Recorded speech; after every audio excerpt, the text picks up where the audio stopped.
Well, thank you very much, and good evening, everyone.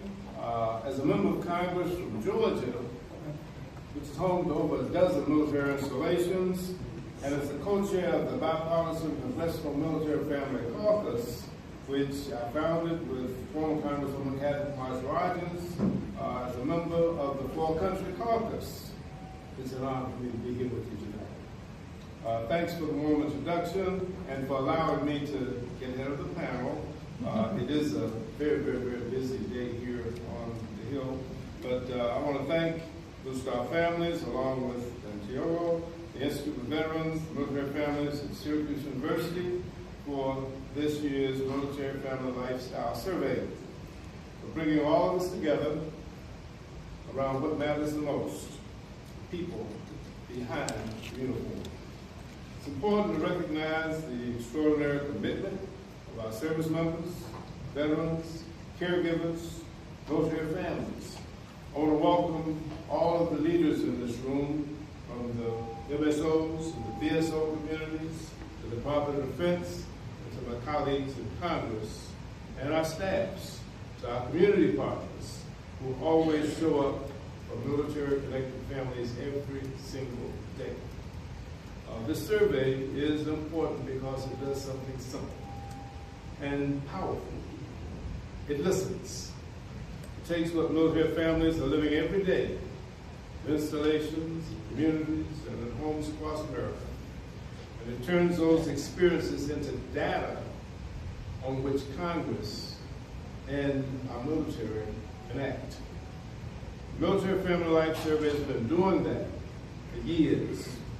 It remains one of the most comprehensive windows we have into the military family quality of life.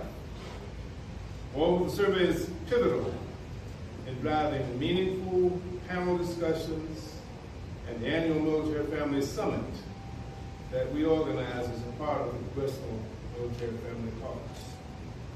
From my seat on the House Appropriations Committee and as a member of the Military Construction Veterans Affairs Subcommittee, I've seen how much progress is possible when we treat quality-of-life investments as readiness investments, not nice-to-haves.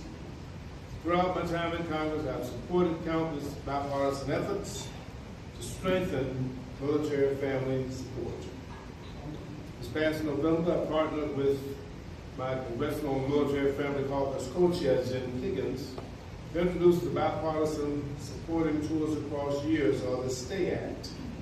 This bill aims to reduce the frequency of PCS moves and seashore rotations that disrupt family life, harm spouse employment continuity, and impose significant financial and logistical burdens on the Department of Defense.